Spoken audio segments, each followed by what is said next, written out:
Well, and welcome back to another episode of Pokemon Knowledge. Here we are, we're already in freaking July. July of 2025. Man, where does the time go? Man, I'll tell you what, it's one thing I've said many a times. If you guys are not new to the channel, there is only one person. That is one person in the history of this hobby who is undefeated, and that one person is Father Time. As always, I do appreciate each and every one of you guys tuning in. If you guys are new to the channel, my name is PK. This is the Pokeknowledge Cards, a YouTube channel. I am just one man standing on my soapbox, saying really crazy things every single night for many years in a row. I did a little, since November 2020, I have not missed 1 week. Think about that. I've made content every single week since 2020. And more importantly than that, I've made content on a Thursday night. Every single Thursday of 2024. And so far, every single Thursday night of 2025. Think about that. That's a lot. Hey, you don't like that? Screw you. That's a lot. That's impressive. You don't think that's impressive? Screw you. All right, what's going on right now in the hobby? Summer slowdown, right? That's what everybody's talking about. Summer slowdown, summer slowdown, summer slowdown. Yes, I will say summer slowdown is a real thing, but it's not a summer slowdown as... See, this is the difference. I think people hear summer slowdown and they think summer crash. Different things, not the same. Summer slowdown just means people are doing other stuff. Maybe people are just not spending as much money in the hobby, but that is far removed from summer crash. Summer crash is something way different. That is not something we're seeing right now, especially when it comes to super modern stuff. And the reason we're not seeing a summer crash is because there is no product right now. I know. Listen, I know what you guys are thinking. You're watching this, you're saying, where's the product? There's been so many times in the history of this hobby, we've asked ourselves that same exact question. Where's the product? What is Pokemon printing? I don't know. I don't know where any of this stuff is. Why is it more Prismatic Evolutions hitting the market? Why is it more Destined Rivals? Why is it more Journey Together? Maybe it's a good thing more Journey Together is a hit in the market. Tell you what, you want to see a booster box struggle, you want to see a booster box flounder, reprints of Journey Together will really see that product flounder, unless, I don't know, the new box topper thing, which I don't care. That's not a conversation I'm willing to have. But market manipulation, that's been a big one going on right now. Market manipulation. Have you seen the old Greninja Gold Star? How many YouTubers' thumbnails was the Greninja Gold Star in? 20, 30? Sure, I should have put it in the thumbnail of this video. Video of this one was Sabrina was right. Fuck you. Go fuck yourselves. Every single one of you guys. Yeah. Sabrina was right. Hashtag Sabrina was right in the comments. No, don't write a comment on this video, actually. Market manipulation. Greninja Gold Star. That one doesn't make sense, or does it? Does it, but it doesn't. It doesn't, but it doesn't. That's a word. That's a sentence. It does, but it doesn't. Listen, I'm going to go find a clip on my video where I talk about that exact card. I talk about the Greninja Gold Star. I talk about how it is low pop and how I recommended in a video. This is going back like 2-3 months ago. That shit's about to age like wine. I'll tell you what, I don't have time to go find it, but I will find it, and by next Thursday, you mark my words, you guys could hold me accountable for it. I'm going to find you that clip. I'm going to give you the exact timestamp. You could go back. It was not long ago. It was like within the last month or two I was talking about it, because I remember my exact verbiage was talking about it being number 144, and then also talking about, what else is number 144? The Kanazawa Pikachu. I remember talking about that. That was about 2-3 months ago. I talked about that Greninja Gold Star, and I talked about it in a 10. Am I Notre Dame's? No. Are my balls made out of crystal? You could try them out. Try my balls out. See if they are made of crystal. Talked about that the other day. I'll tell you what, though. I'll give you one card. I'm not going to give you a lot of cards. I'm not going to give you every play in the world, but I'll tell you one, and I want you to mark my words. Nobody has talked about this. This is going to be the first time you've heard this on YouTube. You want to know why the Greninja Gold Star is easily manipulated? See, that is the key. I did not say that the Greninja Gold Star is a justified price at where it is. No. That is not the sentence I used. I said, do you want to know why it's easily manipulated? and the price is where it's at. You want to know something about this hobby? This hobby is fickle. Unfortunately, new price points will be set, and even when price points of a card like that retrace, you want to know what? They're going to be at a new high. I don't know what it retraces to. I don't know what the new bottom is, but whatever the new bottom is going to be higher than its former high, and that's the secret. That is the secret sauce for manipulation in the hobby. Everybody just thinks it will be a crash from when it goes to 2,000, but you look at where it was selling for, what was that, 350, 400 bucks in a 10. Look at it go all the way up to 2,000. It will retrace, it will settle, but you want to know what? I'm going to bet one of my crystal nuts that it's going to be higher than the 350 former price point it was at. And that's just this hobby. That's manipulation. But do you want to know why? Because it's a low population for a tough to grade card. There's a lot of cards that are out there from slept on sets. Is Celebration a slept on set? Sure. Why is it slept on set? It's a good set. It's got a bunch of big pulls. You got the big three, the Venusaur, Blastoise, Charizard. Something we never got from XY Evolutions, XY12. XY12 never gave us the big three. It only gave us the Charizard. It snubbed the Blastoise, snubbed the Venusaur for being a reprint set of the original OG base set, being 130 cards in XY Evolutions, 102 from that original base set, and we never got to see the Charizard and Venusaur. Why? I don't know. They threw in a couple megas. They threw in some other shit. Doesn't matter. Threw in some EXs. There's a Dragonite. There's a Slowbro. Doesn't matter. They snubbed us. But they gave us megas though, but they didn't give us the original OG holos is what I mean. They gave us a Mega Venusaur. They gave us a Mega Blastoise, but they didn't give us the other shit that we actually wanted. And what did Celebrations do? It gave us the big three. Also gave us Pop Series 5 Umbreon. Gave us the Mew, number 25 out of 25. The gold Mew. It brought back a bunch of cool reprints. Whether it was level X cards, whether it was prime cards, whether it was playable cards like a Cleffa from Neo Gen base, had everything in between all the way to black and white full arts with the Zekrom and Reshiram. Celebrations gave everybody a little bit of everything, and then even just your regular cards you're going to pull in every single pack gave you Reimagined Mishihiro Rita artwork with the full art Reimagined Pikachu. That is what Celebrations did. So yeah.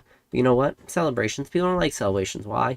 Because it's readily available, even though the Charizard still, for however many cards Celebrations has graded, the Charizard is still holding strong. Alright, with all that said, the Greninja is tough to grade. What was it? Like a 12% 10 rate, something like that? 12 to 15? I'll tell you what.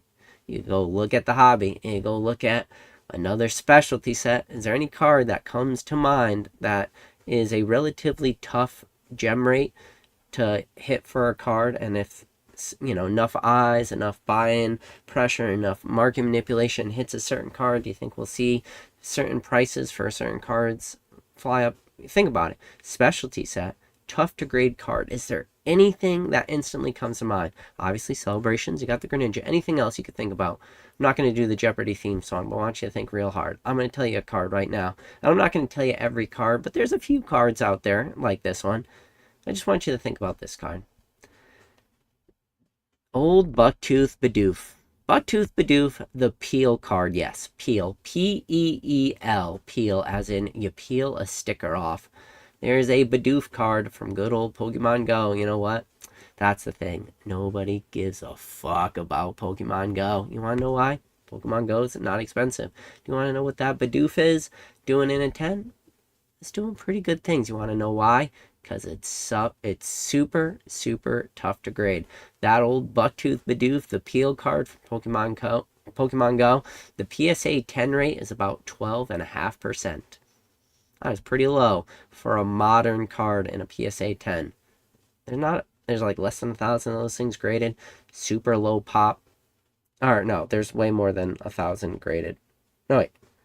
No, there's not. I think there's only like 600. There's not a lot of those cards graded. Either way, old Bucktooth Bidoof, 12.5% PSA 10 gem rate. You'll watch the fickleness of this market. And you know what? Most people will never know I said this sentence, and most people will not remember. And honestly, most people watching this video will never remember this. Live, this will get lost to time, so it will get lost to the annals, which is Pokemon YouTube. No one will remember this. But watch. That old stupid ass Bucktooth Bidoof peel card will get manipulated to high heavens, and then you want to know what's going to happen? The price of that card's going to run up. It's like a $7-8 card raw right now. That card will do what Greninja Gold Star did. It'll become a $30 card pretty quickly, and then you're going to see crazy PSA 10 prices, and then you know what? People will start valuing Pokemon Go because there will be a long shot of a tough to grade 10 from this set. And the old fucking Peel card, Bucktooth Bidoof. You know what? Am I going to spill every play that exists? No. But is that an example? There's a couple cards out there. Listen, I'm going to put so much stuff on a silver platter for you. I'm going to feed it to you. Watch, we'll come back to this video. Might take a month, might take 6 months, might take a year. Come back to this video. In the same way that I talked about the old Greninja Gold Star celebrations, and nobody probably remembers me talking about it until I have to go actually spend time, which I don't want to spend time looking at video clips just to say I told you so. I do want to say I told you so, but I don't want to spend time to say I told you so. There's a big difference there between telling you I told you so and actually spending time. But I will spend time. I don't know where I will find said time to say I told you so. But that's this hobby. And then you know what? That Bucktooth Bidoof will go from an $8 card and be a $30 card, and it'll stay a $30 card from now until forever, because there ain't no more Pokemon Go that exists. There's a lot that exists, but people don't want that card. Nobody's making big plays. Maybe some people are doing big plays. There's like 123 of those fuckers on TCG Player right now before you get to like the expensive ones. Somebody will come out, spend the $1,200, they'll buy them out. Maybe his name will be PK. Maybe it won't. Maybe by the time this live's over, all those will be bought up. I don't know. I don't care. You know why? It's too much shit to do in this hobby. Too much shit, too little time. Summer slowdown, sure. I'm seeing it. I'm seeing the slowdown. I don't know. We came, for the lives that I've been doing, we came off a crazy weekend. It was a prismatic bounty, a $1,000 bounty. So it was like $1,000 for whoever pulled the Umbreon SAR from Prismatic for the first three. $1,000 to the person that pulled it. $1,000 giveaway to somebody in chat. So like $6,000 in Fanatics Live credits from what I did. That helped the seals. I don't really consider that because it was a huge incentive, $1,000 bounty to pull a card. Do you guys know what I'm talking about? You know. If you don't, you don't, and it doesn't matter. I'm just telling you. I had a crazy weekend last weekend. Yeah. What else are we going to talk about? Black and White. Coming up. Oh, Black and White. I think how many lives do I have before Black and White is officially released? So Black and White is officially released on July 18th. So we got today, we got the 10th, July 10th, and then July 17th. These are the 2 Thursdays before the 18th. I'll probably be live both those days. What do I think about Black and White? Black and White's going to be a good heat check for this hobby. If Black and White does well, I'll tell you what. If Black and White timeline does well, everything is going to do well.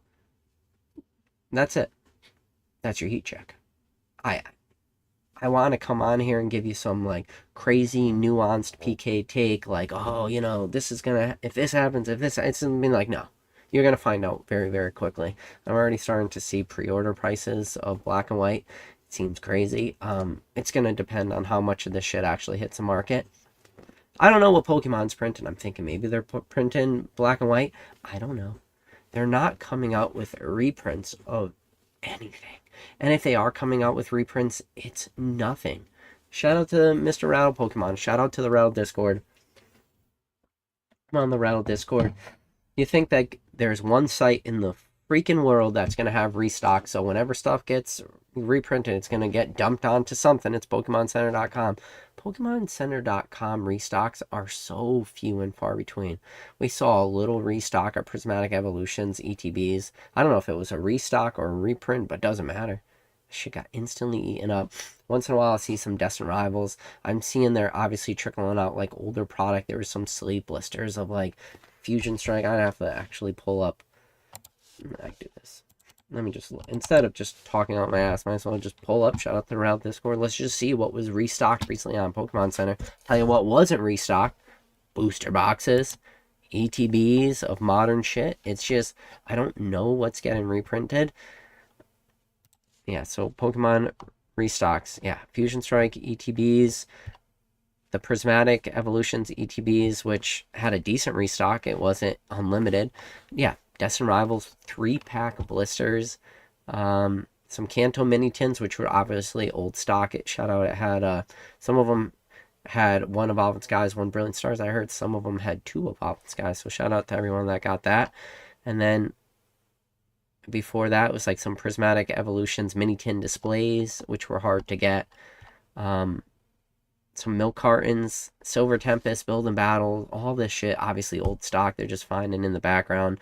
Yeah, Professor Juniper Premium Collections, some Crown Zenith Premium, more Peckle V Union playmat boxes, and all these are like weeks apart at this point. Like, it's not even close. Like, there's no restocks even happening. I don't think you guys understand. There's nothing. There's nothing.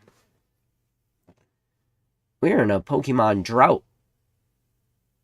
The shit that's going through distribution, everything is super high right now. Hey. Maybe they're printing Pokemon black and white. Maybe they're doing Black Bolt, White Flare. I mean, it's a set people are going to want to open. Why is it a set that people want to open? There's 162 different illustration rares. That's a lot of freaking cards. Now, some of these IRs might be really good plays. Like if cards like the Victini and stuff get really low, I think the Victini might be actually a promo. I don't even know. Maybe if the Victini, there will be, maybe it's not going to be the Victini. There will be some illustration rare that ends up being super beautiful card and will be super low. It will sell for $3, $4, $5 for a while, and then there will be at least one card that explodes. I don't know which one it's going to be. Shout out to my favorite trainer gallery. Well, two of my favorite. The Mimikyu. Yeah, well, three. The Mimikyu V from Brilliant Stars, that card sold for super cheap for a long time. The Sleepy Pika from Lost Origin, and the Mew from Crown Zenith. All three of those cards were sub $5 at one point, and you want to know what? All three of those cards eventually skyrocket in price. Why? Because they're beautiful. Same thing will happen with Black and White. Black Bolt, White Flare, I don't know which ones it's going to be. Got to look at the sets. I need to see how the market values different cards. But I'll tell you what, though. If the market values certain things really hard and really high, this Reshiram and the Zekrom, which we're running into a weird issue with Black Bolt and White Flare, because we're running into an issue where both of these sets are going to have SIRs respectively for each set with the big hitters with the Zekrom and the Reshiram, but then at the same time, it's going to have a new added rarity, this black and white rarity, whatever you want to call it, monochrome. I've heard a lot of different names being thrown out there for this, black chase card and this, for the Zekrom, and a white chase card for the Zekrom, or Zekrom and Reshiram. Be interesting. If those cards hold crazy premiums at release, you know what? People are going to want to crack these packs and they're going to want to keep ripping and they're going to want to do that chase, especially if those are, big, expensive cards. I'm going to tell you what, at release, you want to know what the first PSA 10s are going to do? Exactly what every single other modern PSA 10 has done. Okay? Every single modern PSA 10 has done is just gone crazy at release. Hell, I brought the person on that graded the first ever Pikachu SIR from Surgeon Sparks just to talk to him about its experience because of how ridiculous the prices got. And that shit's not going to end for Black Bolt and White Flare. And then, yeah, you know what it's going to do? It's going to go down. But then you look at something like the Mewtwo from Destin Rivals, and you still look at how strong that Mewtwo is, and you go, well, there's a lot of these being graded. There's a lot being hit in the market, and then everyone's going to say, well, PSA is taking a while to grade, and blah, blah. Oh, my God, I hear all the excuses for the... It's a summer slowdown, but hell, it's not a summer crash. And if we weren't coming off of just this parabolic rocket ship to the moon, do you want to know that this summer would probably be one of the most successful times in the history of the hobby? It just happens to be that we're coming off a little bit of a high. But then again, I'm watching vintage prices just go explode. I mean, I have to live in the world where I'm realizing I might never complete my Skyridge Master Set. So if you guys don't know, if you guys are new to the channel, I'm trying to complete a Skyridge Master Set. So Skyridge Master Set for me is a graded set in either PSA 10 or PSA 9. So there's 100, and it's a big undertaking. There's 144 cards in the regular base set. Each one of those cards comes in regular non-hollow and then also comes in reverse hollow. So that's 144 times 2. That brings you to 288 cards. Then there are 32 hollows in Skyridge H1 through H32. So that's another 32 hollows you have to add on to complete that master set. And then there are 10 crystal cards in it. There's 5 crystal cards, but you get each crystal card in reverse hollow and hollow for a total of 10. So 5 crystals, 10 total chases. And I just watched like 2 days ago, 3 days, Sunday night. I watched a Crystal Charizard hollow sell for $26,000. I'm coming to the realization that I might not complete Skyridge. You know, I was afraid to pull the trigger when Crystal Zard was 3,000. I was afraid to pull the trigger when it was 4,000. I was definitely afraid to pull the trigger when the first sale of 5,000 happened. And then you know what happened? I was at Denver Collecticon. Denver Collecticon was what, 2021, 2022, something like that. Not that long ago, 3-4 years ago. And I wasn't vended. It was my first ever Collecticon. Shout out to Swami. Good old Swami. I'm at the Swami's house. And I was at Denver Collecticon. Mr. Jake from Pokenomics had a Crystal Charizard in his case in a PSA 10. Crystal Hollow Charizard had a sticker price for $13,000. And at the time, recent sales were like 12-ish. So 13 was pretty fairly priced. And me being me and never wanting to pay full market, I walked up to Jake's table and I said, Jake, I will right now go down and I'll go to the bank, or I probably couldn't go to the ATM to be honest with you, but I said, I'll go right now and I'll get you $9,000 cash money right now, here at this very moment. I'll give you $9,000, Mr. Jake, if you will sell me that Charizard. Jake looks at it and goes, I can't go that low. Look, I can't go that low. He had it priced for $13,000. He said, I'll make you a deal. If you did 11, I could do $11,000. I know what I did with that old Crystal Charizard, being an old cheap ass PK. I walked away over $2,000, and I wanted to pay $9. Jake wanted $11, so I was $2,000 away for a PSA 10 Hollow Charizard. You want to know why I walked away? Because I want to get that card for substantially below market, because current sales were right around $11K, and I wasn't ready to pay market. Especially if I was paying in cash, all $100 bills. I wanted a deal. And like I said, Jake had it priced high, 13, but he was willing to sell it for pretty much full market, knock off a couple percentage, but I was too cheap. Want to know what? For a summer slowdown, I saw a $26,000 fucking sale. A Crystal Charizard Hollow in a PSA 10. Now, that's the thing. Price memory is a cruel mistress. She is a dirty, dirty slut. That is what price memory is. Price memory is if old Gloom and old Jinxie got together. Cruel mistress. That is what price memory is. And now that card is $26,000, and even if that card retraces, even if there are pullbacks on that card, you want to know what? I don't think I'm ever going to get an opportunity to get that card again for $11,000. I've really hurting my old master set goals. Skyridge, why? Because I thought it was overvalued at 3,000, overvalued at 4, and overvalued at 5, and then overvalued at 9, and then definitely overvalued at 11. Now, I would give you my other crystal left testicle. You could just sell me that card for 15, or you sold me that card for 15,000. You want to slide into my DM, say, PK, $15,000 good old cash money. You know what? We could have a deal. That's the thing. Nobody's going to be dumb enough to sell that card to me for about $11,000. You hear that? Now I want to buy that card for $11,000 on the market when I wasn't willing to pay $11,000. That's his hobby. That is this hobby wrapped up in a nutshell. You throw a little bow on it and you stick it right where the sun don't shine. That is a summer slowdown, $26,000 Charizard sales. All right. With that said, here we are. What else you guys want to talk about? What else you want to hear? What's going on? We talked about black and white. We talked about lack of supply. We talked about vintage cards going up. We talked about the strength of modern cards. When shit pulls back, I mean, it's just not dropping. Shout out PokeKid. Shout out Mr. PokeKid.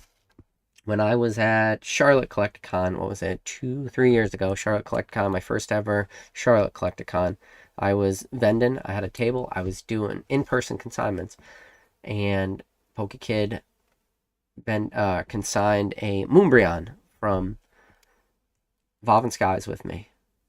Sticker price, $1,000, sold it for $900. $900 cash at the time. That was a little over market. Shout out at the other end of the room, Mr. Dan Catchmall Collectibles had that thing stickered at like $850. You know, PokeKid said to me today, he was in my live, he said, you know what, PK, I really wish I had that Moonbryon back. Yep, probably do wish you had that Moonbryon back. You know what, in that same Collecticon, I had an Evolving Skies booster box in my case. You want to know what I sold that Evolving Skies booster box case? Or not case. Excuse me. It was definitely not a case. It was a box. Singular box. $400. And you want to know what? It sat in my case almost all weekend with a price sticker of $400 on it. And it wasn't until the last day on Sunday, like an hour before I left, I sold that thing. It took like the entire weekend stickered at $400. You want to know what? You know how many people walked by my table throughout an entire weekend of Collecticon and looked at that booster box and just walked right by it? Thousands. Now, people would give me one of their crystal nuts right now if I could sell them a Evolving Skies booster box for $400. That's the thing. This hobby, it just keeps on moving. People want these pullbacks. They want these. Listen, shit's gonna retrace maybe. Shit's gonna stagnate, but other shit's just gonna keep on going. I'm watching every day, every minute, every second. I watch. All these people are entering in. There's a lot of new money. That is what you need too. You need new money. There's a lot of new money hopping in this hobby every day. Things that we take for granted. Listen, I'm in a very, very lucky, very, very privileged position on this channel because I don't make content really anymore. I make content once a week. I've been doing it now 18 months in a row, every Thursday night. And I've pretty much only been making one video for probably close to a year now. And the people that know this channel, you guys have stuck around for a while, and you guys are probably all doing very, very well in this hobby. And that is a beautiful thing. This is not a viral channel anymore. And maybe if I changed it up and I went and I started making videos on the daily again, I don't really have time for that. But this is the thing. I can turn my camera on every day. I can do a live like this. This takes nothing for me. You got to keep in mind, I turn my camera on Monday, Tuesday, so multiple times a day. I was live this morning talking Pokemon at 11 a.m. I was on live for 2 hours. Monday, I'm live twice a day. Tuesday, twice a day. Wednesday, twice a day. Thursday, twice a day. Friday, twice a day. Saturday, once a day. Sunday, no times a day. I'm live a lot. I can talk about Pokemon all the time. But that's the thing. Guys, we're very lucky that we're in this. And you guys at least know what I'm talking about. There are so many people that don't know what you're talking about. I don't know when you guys got in. Listen, a lot of people got back from watching this channel. Probably a lot of you guys, to be honest with you, got back in 2020, 2021. That's fine. Felt like the new guy. But 2020, the 2021. Shout out to Professor Oak. You guys are the fucking grizzled veterans right now. You guys are still watching this channel after. You guys made it through it. Congratulations. Do the old Leonhardt pats on back. And go on somebody's channel and say how you feel robbed by Leonhardt because he taught you how to pet on your own back or something. I don't know. Or maybe that'll give you a bad trade. If you don't know what that means, good. You're a better person for that sentence. You guys have been around. You know it. I watch people who never experience Sword and Shield. Never. Sword and Shield base all the way. I was going to say Silver Tempest, but we're going to go all the way to 12.5 to Crown Zenith. We're in this crazy time. Uh, IDK hi says, "Hey buddy, you seemed overworked and like you're nearing burnout. I love watching you when you were doing this for fun and a side hustle, but it's not the same anymore." IDK, I will tell you, if that is the what I'm going for, then I'm doing it right, because I promise you, I am definitely not burned out. Definitely not. Honestly, man, if this bothers you, IDK, I'm going to say this in the nicest way. This channel might not be for you, my friend. I'll tell you what, I'm in a very lucky position that I went doing a job where I worked way more to now I'm working way less. And it's been great. You want to know if I'm getting burned out? It's the total opposite. Like, if you guys knew what my day looked like, you would be like, holy crap. PK, what do you do all day? I don't start streaming till 11 a.m. You know, my old job, I used to wake up at 6 a.m. I used to have to be on site at 7 a.m. I wake up at like 9. I stream for like 2-3 hours during the day. So most of the times it's 2 hours. So 11 to 1 package items. And then I am done for my day until 8:30 at night. And then I stream at 8:30. And then I stream from 8:30 till between 12 and 1. When I was working my old job, I used to stay up till 1, 2 a.m. For me, this shit is standing on my head. This is super easy. The only time I ever really turn off lives earlier is when there's just not buyers there. It has nothing to do with the hours. It has everything to do with if the buyers are there or not. When the buyers are there on Friday, I streamed 11 and a half hours on Friday. You want to know why? Because the buyers were there.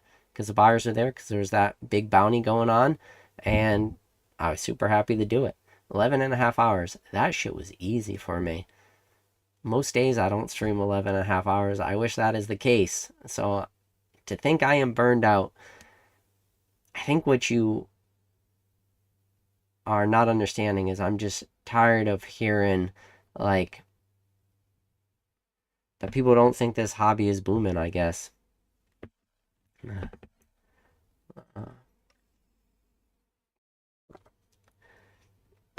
IDK, I'm just letting you know, man. I'm not burned out. If you guys think I'm burned out, I don't know. I don't see it. I'm definitely not burned out. It's actually weird because I get upset when I'm not live at this point. Like for Fanatics Live. Like if I'm not live, I'm like it starts to get me antsy. Like I'm like I gotta get live. I gotta get live. So I don't know. I don't feel burned out. This is a weird thing, and this is a conversation I had before, but this is a good one. I like the burnout conversation. I've never understood it from Pokemon. How can you get burned out doing Pokemon? And I mean this. I don't know what a lot of people do, like in their normal job, but like to be an accountant and put numbers into an Excel spreadsheet, and you go drive to some office, or fuck, maybe you even have to take the train in. Maybe you live that far away and you're a 20-minute train ride and you spend 20 minutes on the train going in, 20 minutes coming out. Maybe you have to take the subway. Maybe you live in New York City and then you sit at a desk for 8 hours. Maybe it's a 9-hour day. Maybe you got an hour lunch break, but it doesn't include it. And you're just fucking sitting in the same seat, blasting farts into the same fucking office chair, putting shit into an Excel spreadsheet that eventually you're just going to get replaced by some AI that's going to do your job for free. Or I think about some factory worker, which one of the most American things you can do is work on a factory line. Work on a factory line and you get a pension, and you work the same job for 20 years and you get a pension. Maybe you get a gold watch. You get a gold watch. You work at the Ford assembly line. You're building vehicles all day. That is the American dream right there. That is like the middle class workforce. Like shout out to Henry Ford making it from a 50-hour work week to 40-hour work week, and like allowing people to move up into upper middle class, like work in a union job, and like good for you. And like you're set for life. I've heard of stories where like people work machines in factories and the floors, they're concrete floors, but they're painted floors. And the paint on the concrete floors, you could actually like see where the people were walking, because they would have like certain paths to the machine or certain spots that they would go. And the paint on the floor would literally like give path marks. That sounds terrible to me. But like That sounds like a job that would burn me out. Doing this. This is the best thing about Pokemon. This is the best thing about that I do. If I don't want to go live one day, you know what? I just don't go live. If I want to stream for an hour one day, I just stream for an hour. If I want to stream for 10 hours, I stream for 10 hours. That is one of the things about Pokemon that I never understood is the burnout. Uh, YouTube Live. If I didn't want to go live on YouTube, you know what? There is nothing that makes me have to go live. I've never understood that, the burnout conversation in this hobby, especially when for most people it is a hobby. I never understood that because one of the things about Pokemon is you could walk away from Pokemon at any point. You could walk away from YouTube at any point. I never understood that. And I'm not trying to justify it to people. I'm just saying I never understood it, like, because Pokemon's always supposed to be that, right? Pokemon's always supposed to be a hobby for most people. I'm in a minority because Pokemon is my full-time job, which I left my job. My background is pretty simple. I was a petroleum engineer for 4 years. I left petroleum engineering. Keep in mind, I moved from where I'm originally from, moved across country, knew nobody, worked in a man camp, worked crazy hours, lived in a state that I didn't know anybody, didn't have any friends. Obviously, I had made work friends and stuff. And then my wife, who was my girlfriend at the time, moved out to me. And I worked that job and I worked my ass off. And then I took a job in environmental consultant. I did that for the last 8 years. And you want to know what I realized after all that? Doing what I always thought I should do, go to college, get a degree, had a good job. I made over six figures. A lot of, and it wasn't like some people say I make six figures and they make $100,001 and they're over six figures by $1. It wasn't like that. I had a good job, good benefits, and you want to know what the crazy thing is? It never burned me out, that job either. The only thing that I look back on that job, I look at it as, man, that was such a waste of my time. To be a petroleum engineer, that was a waste of my time. To do an environmental consultant for 8 years, that was a waste of my time. That is how I look at that now. That was just a waste of my time. Maybe in the future, I'll look back at Pokemon and I'll say it was a waste of my time. I think about my oldest son just turned 4. I look back on the last 4 years and I went, man, I missed out on so much of his life because I was working. I know what I don't have to do anymore? I don't miss out on pretty much anything. He comes down here, he helps me pack and stuff. He puts on a hat now because he wants to go work with Dad. He comes downstairs. I'm with him every day. We're outside, as long as it's not raining, we're outside every day. I never used to get to do that at my old job because you want to know why? I worked at 7 a.m. and I would get out sometimes between 4:30, half hour drive home, come home at 5, and the first thing I wanted to do was take a shower, be out of the shower at like 5:20, 5:30, and then he went to bed at 8:30, which now, if you hear what time my night stream starts, 8:30. So every single night that I go live, I put them to bed every single night. I give them a bath every night. So I don't lose any time with him by streaming at night. And now I bring them to daycare every morning, Monday through Friday. I never brought my kids to daycare. Now I bring them to daycare 5 days a week because they're on half-day daycares. I got both of my kids because my wife still does work from home. So they're in school for half the day.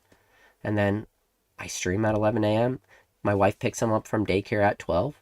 By the time she gets home, I'm like an hour left of streaming, 30 minutes of packing. The amount of time I have gotten back I could never stop doing this. Like, couldn't even see a scenario now in which I go back because I have received so much time. And that is one thing. We have a lot of things in this hobby. A lot of people are very blessed with a lot of different things. A lot of people are very blessed with money, and then other people are very blessed with time. But the thing about time is your one non-renewable resource. You know what? Time recording this video is 10:34 p.m. Both my kids have been in bed for over 2 hours. This doesn't affect them at all. Because you want to know what I did today after I logged off today? I packed my orders. My son came down. He helped me. And then we went to the post office together. We went to my PMP box, which is my private mailbox. We went there together. And then we went to my family cottage. And I went there. And hung out with my mom, and my wife was there, and my kids, and I sat on the couch, and then my wife was like, oh, do you got to get back and do your live? I was like, nah, I'm not in a rush. And then you know what? I ended up doing this live, like 40 minutes later than I normally do. That is not burnout. What I was doing was definitely burnout. And I think a lot of people need to realize like maybe what they're doing. And I'll tell you what, if Pokemon does burn people out, then maybe you're not doing what you want to do. I'll tell you what, the reason I am the way I am is because this is just the way I am. This is the way I talk, this is the way I act, and I'm just pretty much, I see things the way I see it. And I've always kind of been that way, which I feel like maybe that's why I've been successful in Pokemon, because you gotta cut out the BS. Like the amount of times that I've heard people telling me shit's gonna drop in this hobby and stuff, it's just like, you roll your eyes. Man, if you're always afraid, you could be afraid of this hobby all the time. Alright. With that said, hopefully I made my point. Let's see. LOL says, oh my god, your son is 4 now. My oldest is 4, my youngest is 2. I remember when you announced you were having your first kid, yeah. IDK says, I don't know, Mystic 7. Oh my god, you're going to compare me to Mystic 7. Mystic 7 burned out from Pokemon and dropped Mystic Rips, for example. He made a good video on his personal channel. No offense, IDK. Mystic Rip could give a fuck about Pokemon. Mystic Rips, in my personal opinion, was not about this hobby. He came into this from a content creator space. And yeah, I could latch on to a lot of, what is it, the new thing? What's the thing that Ryan opens? Labubu's, is that the name of it? I could probably get into the Labubu, is it? I think it's Labubu space. I could probably get into the Labubu space real quick, making content, and just farm clicks right now from people and talk about it. But you don't want to know what? I promise you, Labubu would burn me out. It's the same way as Final Fantasy. People will ask me my opinion on Final Fantasy.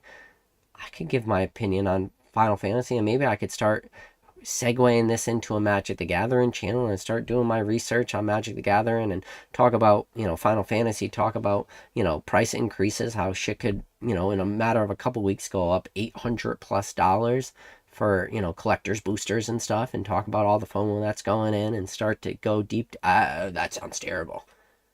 The thought of me having to learn Magic the Gathering sounds terrible. Or it's like a lot of this stuff. It's just a lot of people will try to latch on, and that's kind of what Mystic Rips did in a little bit. Mystic Rips talked about, like, doing Pokemon, and the dude got burned on a couple big buys. Like, real rookie mistake type buys. Like, didn't he get burned on, like, a $50,000 purchase? Where I don't think Mystic Rips was really that cash heavy. So Mystic Rips didn't have like the connections built for being in the hobby for a very, very long time. So he was probably paying close to market on most stuff. And he was doing big numbers, but then he wasn't. Then he came out and said he did $1 million in a year. Like, $1 million, like maybe for a lot of people out there, that's big numbers, but that in the grand scheme of what he was doing in the space is not a lot. I'm not even a year in, and we're going to hit 2 million, and I'm just one freaking dude in a grandma's basement going to hit 2 million, and Mystic Rips, which is a way bigger, like, person, was only doing 1 million. He just wasn't able to navigate the space properly, because he didn't know the space. Not to shit on Mystic too much, but he just didn't know the space. So if you don't know the space, when you get to a certain level, you're just not going to be able to do the sourcing that is required. And then if you can't do the sourcing, you better be good at something else. You better be good at talking. You better be good at ripping. You better be good at being on camera, and you better like it. Like, he didn't like any of that stuff. He didn't know it enough.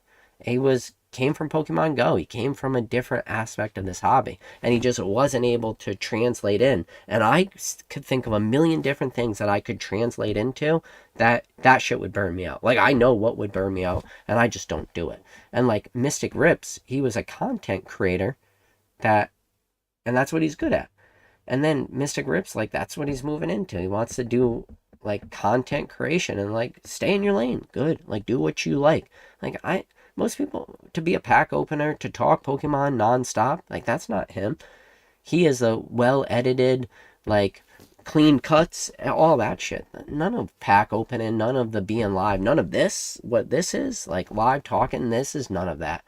It's like either you know it or you don't, or you could try faking it till you make it. But you could only fake it for so long until eventually you're just going to implode on yourself. And anybody could fake it till they make it doing 10, 15-minute long videos. Like anybody could do that. Like I said, Labubu's or whatever, or you name it. What else is going on? Any of these new, I could go research a bunch of shit and I could do verbal diarrhea for 10 minutes on pretty much any topic. Like you could give me, I don't care if it's freaking Jack and the Beanstalk. Like I could go watch some videos talking about Jack and the Beanstalk and probably do a pretty good 10-minute video if I well edit it. It doesn't sound like I'm stuttering. Like if I know my history of like, oh, you know, what is Jack and the Fee Fi Fo Fum? What could that be? Like Fee Fi Fo Fum, that could be from, oh, maybe this was like a Nordic representation of Fee Fi Fo Fum. I smell the blood of an English one. Like what could this mean? This could mean this. Oh, Jack and the Beanstalk climb, you know, the beanstalk into the heavens, you know, like what could this mean? Like, oh, and then he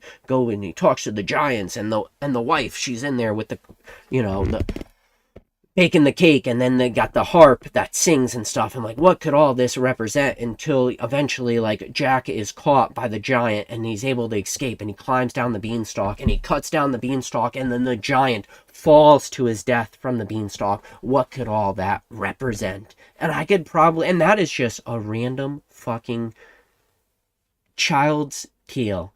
I could probably do that. I could probably make a really clean 10-minute long video. I couldn't do that every day. That sounds absolutely terrible to talk about children's nursery rhymes, but I could do it. I can make a nice clean 10-minute video talking about all the things. And like, that was Mystic Rips for you. He just wasn't cut out to do what he was trying to do. But you know what? He saw the dollar amounts. He saw the money. That's what that is. People are looking forward to the Jack and the Beanstalk video. Yeah. All right. Yeah, the guy. Yeah, so Experience Share said the guy strung him along for multiple payments. $1 million is not a lot if your overall cost is like $700K plus. Yeah, it's just not going to make money. Like, you have to be able to buy at a certain percentage. You're going to need to sell at a certain percentage, and you need to have fixed prices, fixed margins, and then a little bit of luck. It definitely helps when shit starts to go up. But, you know, he's trying to add a lot of people, trying to add editors, trying to keep doing what he's doing, and it's like, you could only go for too long until eventually you're going to break, and I think that's what he did. Like I said, Mystic Rips tried to do something, but I don't put myself in the, I don't even like the thought of my name being brought up with, like, Mystic Rips. I don't know, feels weird. Ernie says, Jack and the Beanstalk collector boosters on pre-order soon. There we go. All right, as always. Appreciate each and every one of you guys. Let me look at something real quick. I want to see if old Mr. Danny Catch 'em All Collectibles is live. Or if he didn't even schedule anything. Damn you, Daniel. Dan said he was going to be live today. Well, I don't see Dan. Did not pre-schedule his live. He did text me before I went live, if Dan is out there. Made it to the live. Dan, I was just talking about you. You didn't even pre-schedule your live. I can't even funnel people over to you. All right, well, give Dan a couple minutes. Maybe he'll schedule his live. Maybe he could go live. It said it's scheduled for 11, he thinks. Let's see. Catch 'em All Collectibles. Live. Live tab. Upcoming. Oh, 11 o'clock. All right. So make sure you guys hop in here at 11 o'clock. I'm going to post the link. If you guys are watching this on replay, you guys could watch this. All right. As always, I do appreciate each and every one of you guys. Please, everybody out there, be safe. Happy 4th of July for those of you that are American. America, a great country. Live your best life. Tomorrow is July 4th. Go to your barbecues, drink your beers, eat your hot dogs, light off your fireworks, and don't blow off your hand. Be good. As always, appreciate each and every one of you guys. Be safe, and as always, I'll catch you on the next video. Later!